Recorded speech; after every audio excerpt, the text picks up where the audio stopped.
All right, hello and welcome to Swing It and Ding It. This is Moose along with Harry Mays. No Danielle Matthews. She was not able to make the trip, Harry, unfortunately. But we are live from Jeffersonville Golf Club in the city of Philadelphia, the epicenter of the golf world this week. All eyes are on Philadelphia, Harry Mays. Yeah, they are. And I think it's safe to say that Danielle sent some weather from Florida because this is just a glorious day. There isn't a cloud in the sky. This is like really one of the first nice days that we've had in this tumultuous springtime here in the Philadelphia area. She would have been a little cold. She would have been cold, but that's A little cold. it's warm for us. Yeah. Yeah, absolutely. Well, we are here with our friends from Gap, and we're joined by Director of Operations, our friend Marty Emeno. Welcome back to Swing It and Ding It. Guys, thanks to be here. I'm no Danielle, but I'll try to fill in. Yeah, you're doing a fine job. Doing a fine job. And also joined by head golf professional Billy Mullin from Jeffersonville. Welcome. How you guys doing? Doing great, man. Doing great. Great. We're on a golf course. Yeah. You know? Yeah. It's a good day. Sunny Finally. day on a golf course is never a bad thing. That's Yeah. right. It's not. Well, we're here for media day. We're excited. The funny part is I have yet to play Jeffersonville. You guys learned that earlier of all the courses I played, so I'm really excited to get out there. Know you guys have a big event coming up. We'll talk about that.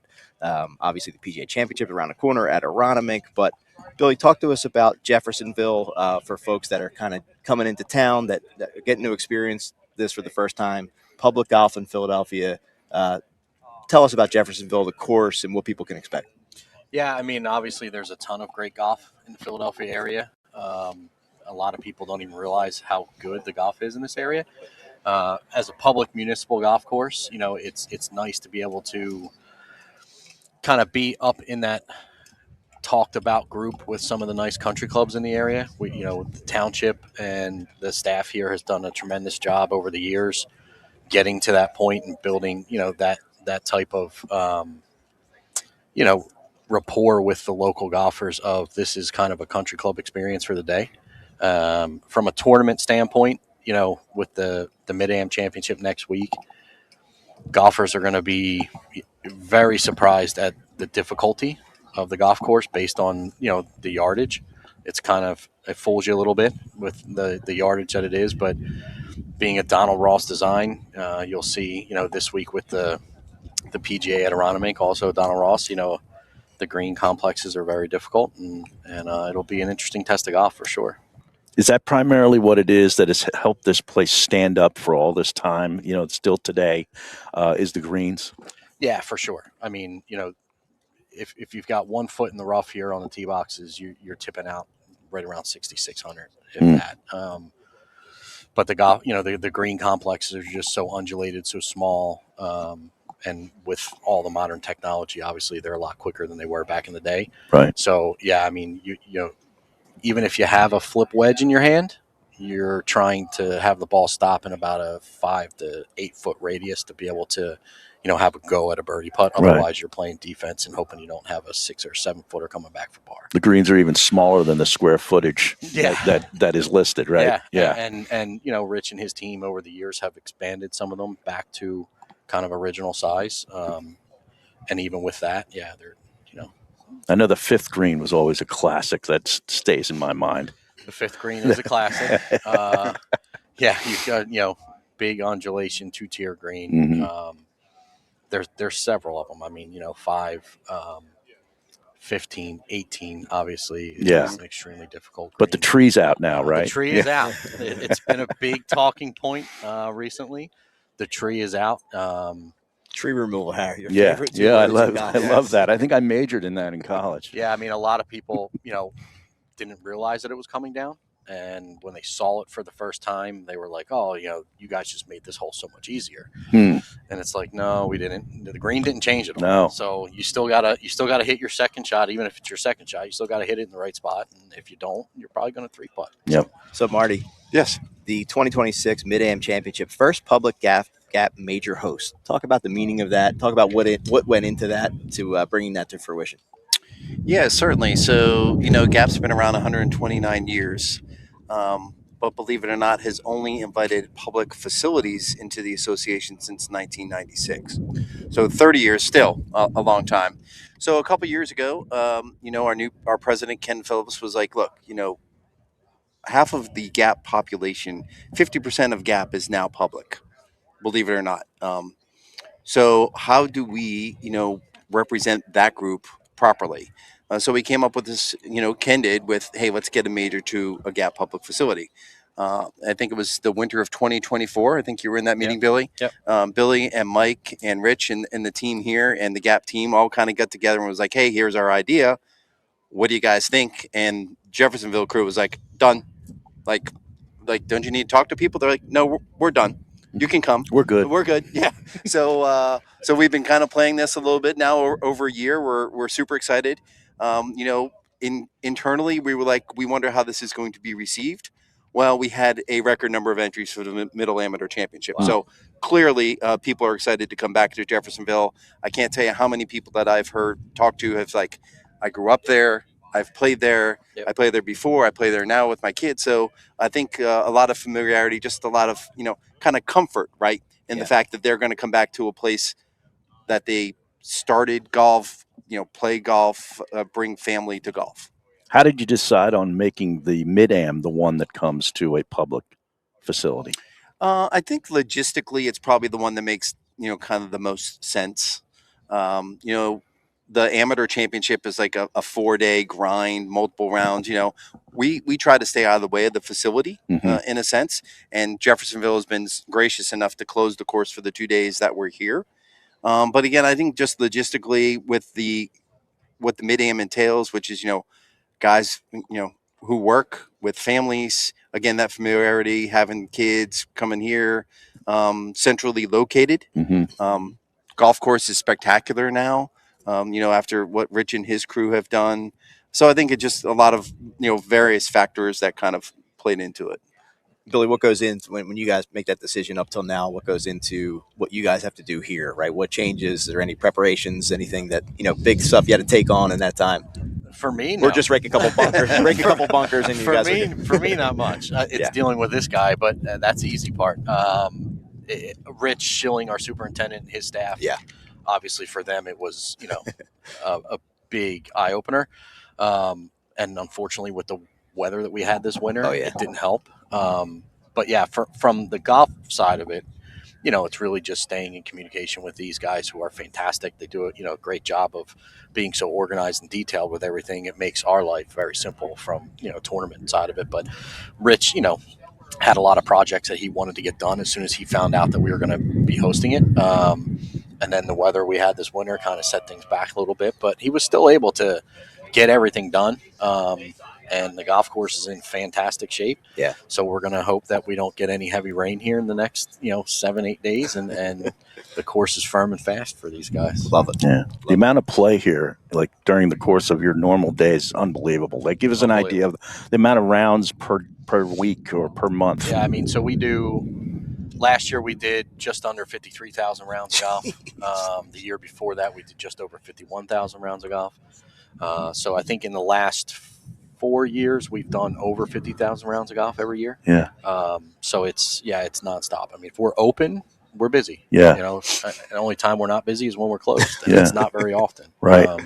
So it's, I mean, say it time and time again, Rich and his crew, for the amount of golf that we get here on a daily basis, to be able to have these kind of conditions. With the carts run, it takes a wear and tear. It's just golf carts, with all that. Yeah.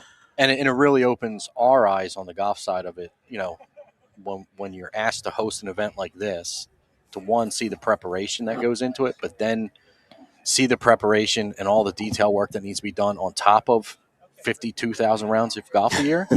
It, really gives you, an understanding of what he deals with on a day-to-day basis. So kudos to him and his group for sure. Also have a great logo. Oh, yeah, so terrific. I've already rated the merch shop twice since I've been here. I haven't even played yet. Nice little Travis Matthew piece you got on there. This. I mean, that doesn't hurt. I'm sure the merch shop benefits very well, but you put great product out there. Like I said, logo, we are logo people, right? Yeah. Yes. We love it. Yes. So this is one of the best in golf. So very cool to see. I'm sure Harry, we'll get you appreciate one. That. Okay. We'll get you one. Well, I got it on the hat here. Yeah, I love the hat. It's a terrific hat. But talk about this facility too here, because you got simulators in there, right? I mean, it's unbelievable. I mean, I came in at the end of 2023 is when I came back here as the head pro. So all the planning for this was already done, and the construction had started. So I, obviously can't take any credit for that. The township, the township manager, Jason Bopes, the commissioners are the ones who really kind of, pushed everything through with this. And they did a great job with it. Rich was kind of the point man on the whole thing during the construction. Mm-hmm. So, yeah, I mean, the facility, the golf course has been always getting better and has been really good for the last, 6 to 8 years. But the facilities just didn't match the quality of the golf course. Right. And, when you have a building like this, that's state of the art, State of the art, notch, yeah. 6 TrackMan simulators downstairs. We unfortunately don't have enough space for an outdoor range, so it's extremely beneficial to have that. We offer free warm up with your tee time, so Nice. it's just another amenity that we try and provide, to the public to stay on top of, being the best in the area. And Harry, we're in West Narton, PA. All right, That's right. Don't get that No, wrong. not The guys east. in the shop were Yeah. not happy. I don't want to throw a previous show under the bus. Oh, is that right? Listen, I'm just The Cuz? The Cuz might have came in a little hot with the Nartons. Yeah, the wrong Narton. East, Yeah. He was directionally challenged. Let's just say that. East and west. The Cuz gets a pass though. You're the best. We are the west. So I got one for him before he gets out of here. So you're a stick. You're a good player yourself. Used to be. Well, I'll still call you that. But we got the top mid-am guys in the area coming here. What's it gonna take to play well here at Jeffersonville? A lot of it's going to depend on the weather the next week. Like I said earlier, even with a little flip wedge in your hand, you really have to pay attention to where that ball's going to end up. And Donald Ross's intention, with the way he designs it, is ball runs in collection areas in different ways. So it's going to be short game for sure, especially if it's firm and fast. Awesome. Billy Mullin, head pro here at Jeffersonville. Thanks for joining us. Continued success. Look forward to a great event next week. And thanks for hopping on with us. Yep. Appreciate it, guys. Absolutely. Thank you. Yeah, you got it. All right. Welcome back to Swing It and Ding It. We are now joined by Superintendent Rich Shilling here at Jeffersonville in West Narton, PA.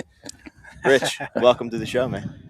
Hey, thanks for having me. Billy just took most of the credit, said he got the course, Oh, he did. He's, all Yeah. set. he's But unbelievable. what else did you do? Anything? I just watch him. Well, I kind of asked him, but I really want to ask you. Once you found out, and obviously in the past, 6 months preparing for a big event that's coming here next week, what's that change in your day to day and how you approach the golf course preparation? Well, we're definitely excited, a little nervous. Day to day, we're kind of doing the same thing we always do, other than tightening up heights of cut, taking fairways down a bit, greens, shave them down a little bit, a couple rolls here and there, and I think the players that play every day are recognizing that things are changing. When it comes to green speeds and tight lies and fairways and roughs a little bit thicker. Yeah. So hopefully it gets even thicker for next week. I know guys like you are looking at advanced weather forecasts all the time. So what is it looking like for? Got some heat I don't coming in wanna later in talk the about weekend, right? Yeah. I don't want to talk about it. A week ago, it looked like Aronimink was going to be rained out, but Right. next week doesn't look good for Wednesday and Thursday, but they don't know what they're Don't talking say about. that. Yeah, They, don't don't- say they have that. no idea what they're talking No. about. No. It's the It greatest- can't be as worse as last year. Right. It's like 40 and pouring rain all days at Yeah. Riverton. So it's got to be better than that. I think it'll be better. At least it'll be 80. Well, that's true. and rain. Yeah. Good. It's typically bad for the gap matches. That's everybody sort of just Right. figures that's going to be the case. But now we're beyond that, right? And we were 3 for 3 this year in that, in case you're wondering. Right. Oh, yeah. Yeah. Yeah. So, Rich, you've been here quarter century now? Just about? Wow. Jeez, yeah, when you say it like that. Jeez. Sorry, I was going with a good question. I'm not trying to make you feel old. Did Start you- using the word century. Yeah. Wow. I need a convertible. or Sorry, I'm trying to use some SAT words here, okay? Well, give me a break, Harry. Did you ever think the course would be what it is today when you first started back then? something. I had dreams it would, but no, I didn't think that we could get it to where it is today. When we were doing the renovations in 2001, I actually had a consultant come out and he said, if you could pull this off, you'll get a job anywhere. So I think we pulled it off, but I'm You're still here. Yeah. How much does this place now look like it did in 1931? I think it's, there's probably too many trees still, but I think it looks a lot like it did in 1931. Obviously, there's a few holes that were added in the 50s.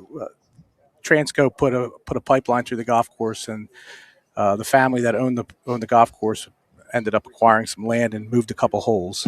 But other than those two holes, everything else is Ross, all Ross. What was there was a decade where there was just a tree push everywhere. Like, Yeah. What was the story behind that? Why did that? Was that in the happen? 50s? 50s? I think it was the 50s and 60s. They were like handing out white pines. Yeah. At the grocery store, and you just kept planting them. I think the Evans. I heard family Gil talking about it last night, Yeah. talking about even Aronimink, same thing. Yeah. There was a push to tree everything and make corridors rather than open the golf course up and keep those angles what the architect intended. So it kind of ruined a lot of golf courses, and we were fortunate enough, that we lost a bunch of white pines from a. I'm not going to talk about it in detail, but there was a spray that went out back in 2012, and white pines were susceptible to this herbicide, and they all died. So, do you have any left over? Because I could use some at another place nearby. I wish I did. It was one of the best herbicides ever sprayed. I said Gil, by the way. It's Gil Hansen. Gil Hansen. First name basis. I just threw out Gil there. So if somebody had never, for me, I've never played this. What do you tell people that are playing here for the first time? What are the things that jump out at you? What do you kind of look out for? Kind of holes that you love, signature holes? Well, I love this hole here, number 10. I think it's just beautiful from the tee, and with the fescue around the green, it just the contrast it's really awesome. What I would tell people is, don't look at the number on the card. It's not really long, but the defense isn't in the tee shots. It's around the greens. You have to be able to make shots and put the ball tight to the hole, because these greens are pretty wild, and when they get slick, things could happen. Yeah. So regardless of who wins the Mid-Am, how big of a victory is it for Jeffersonville just to be able to host this event? Oh, it's a huge victory. To host this championship event for us is the pinnacle of where we've been and where we've been trying to get to. So hopefully there's more to come for us, and we're really excited. This is an awesome opportunity for us to really showcase the golf course to the best players in the Philadelphia area. Tremendous. Congratulations. Awesome. Yeah. Thank you. Thank you for joining us. All right. Thank you, Continued guys. success, man. Can't wait to get out there and check it out. Absolutely. Yeah, great stuff. Come Thanks, anytime. All right. Appreciate it. Nothing but stars here, Harry. I saw I Chill know. Moody walk Yeah. by. You got Jeff Statland just walked by, That's how we do it at Gap. Come Yeah. on now. Yeah. You guys are here. like a I mean, who's come on who. now. You Seriously. guys are putting on quite an event here. Yeah. Well, speaking of putting on great events, obviously we're in the heart of it, right? We just saw the team matches with Lulu taking that down. Talk about where we are in the Gap season and, what has transpired and what's still left for some people. Yeah, so Middle Amateur Championship kind of kicks off the Gap portion of the individual, championships of the association. Like I said, we had a record 457 entries in this event. They go through, we had 4 qualifiers as well as exempt players to make up the field of 144. Okay. That field then gets whittled down after we play 18 holes here on Wednesday. There'll be a cut to the low 60 in ties. And then those people who advanced play 2 rounds.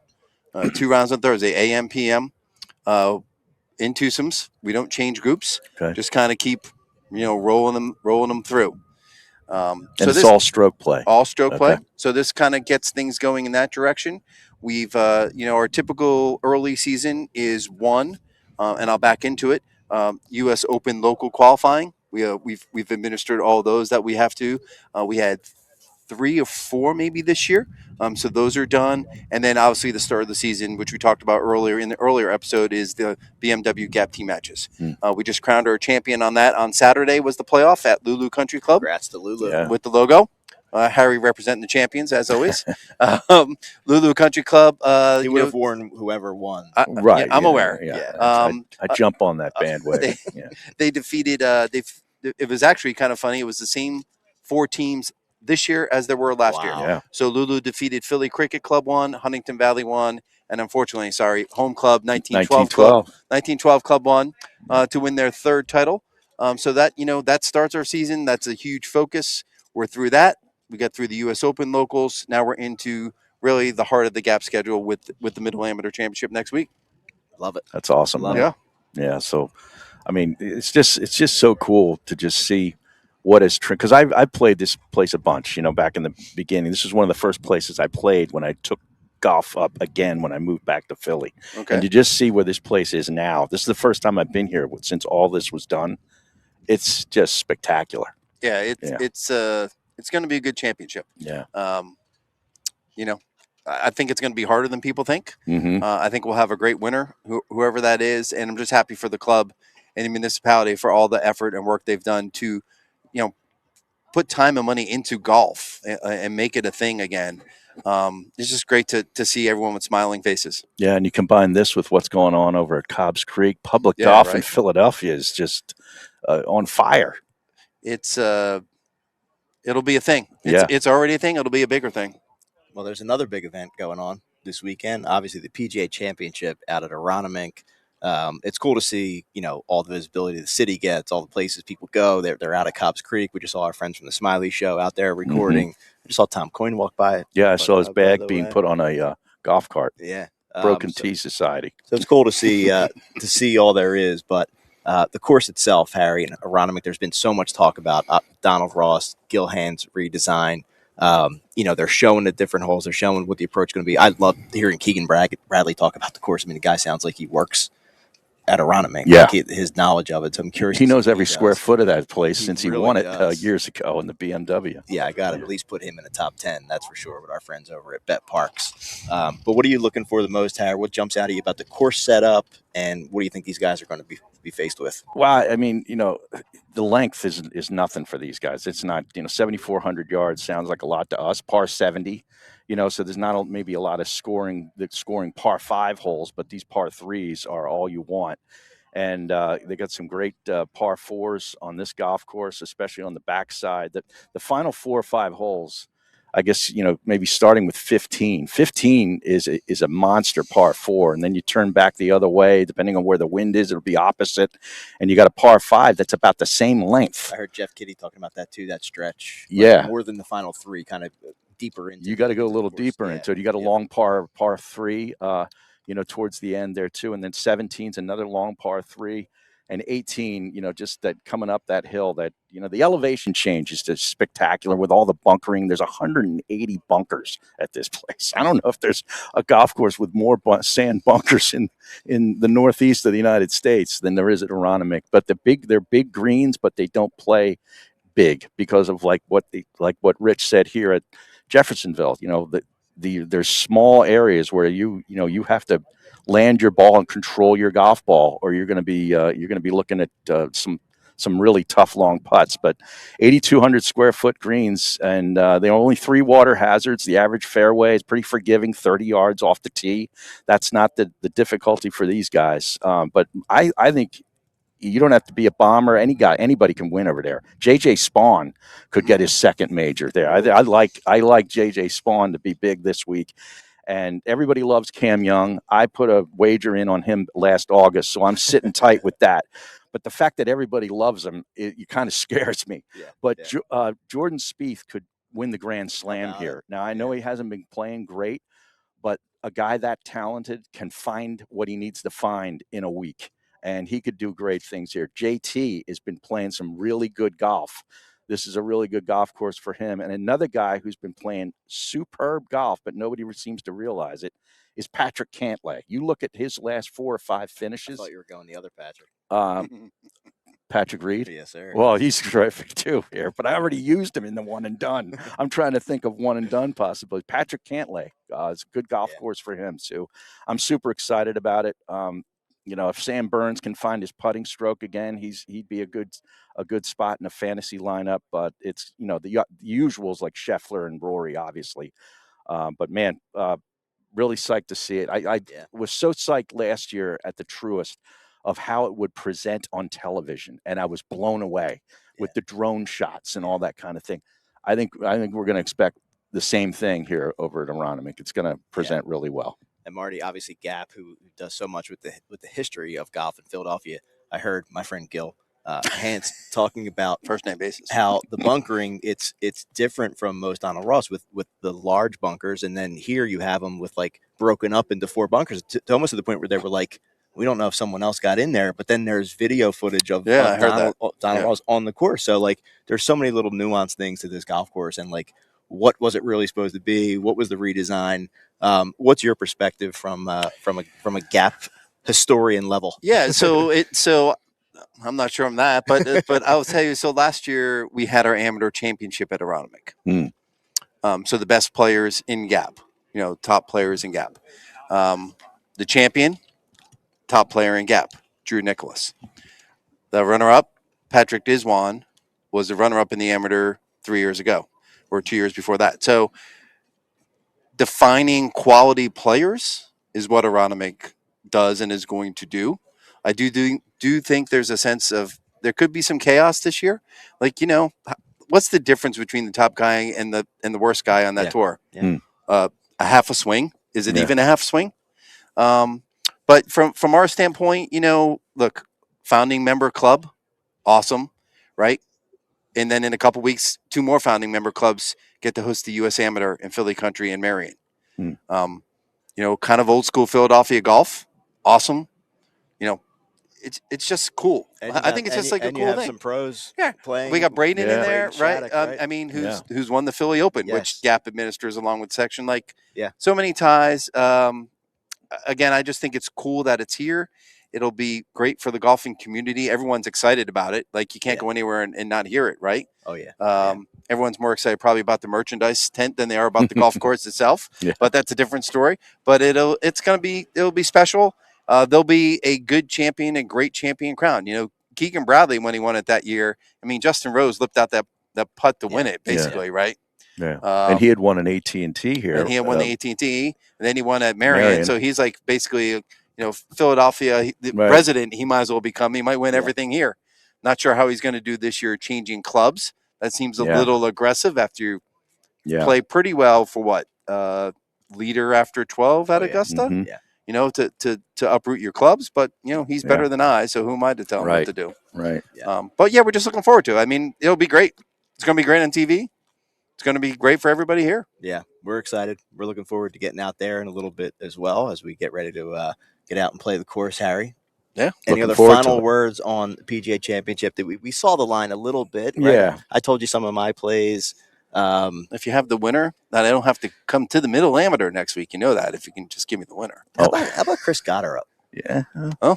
Yeah. I don't know why he keeps jumping out at me this week. Yeah. Yeah. I don't know. I gave you the guys that I like. Yeah. And I'm going to pick one of those guys as a one and done. But I had Scotty left, so I took Scotty. Did you? One and done. Oh, yeah, you I'm taking him in the major. Can't go wrong there. Could this be a Shoffley kind of special? Maybe? If he wakes up, yeah, he definitely, has the game to win here. Yeah, right now on Bet Parks he's 1,600, so he's sitting right there, in the top 6 or 7. Mm-hmm. Matt Fitzpatrick's obviously on a heater. At his brother Alex is on a heater. Yeah. Ricky Fowler played really well. Yeah, that was good to see. It's going to be exciting. Obviously, it's a major. It's going to be top of the board type of play. I don't think you're going to see a super deep long shot here, but you never know. It's a wild card for them playing on a course like this that they don't have the history on. So really exciting. It looks like the weather is going to hold. It's going to be hot on the weekend. Yeah, in the 80s, close to 90, I think. Out of nowhere. Yeah, right. But, yeah. Great, Marty. Thank you so much for having us. This was thanks a for blast. having me. Thank you. Thanks to Jeffersonville for hosting us. Make sure you come out and check out Jeffersonville Public Golf at its finest here in Philadelphia. And we'll be back next week to recap the PGA Championship. Thanks for watching. Thanks for listening.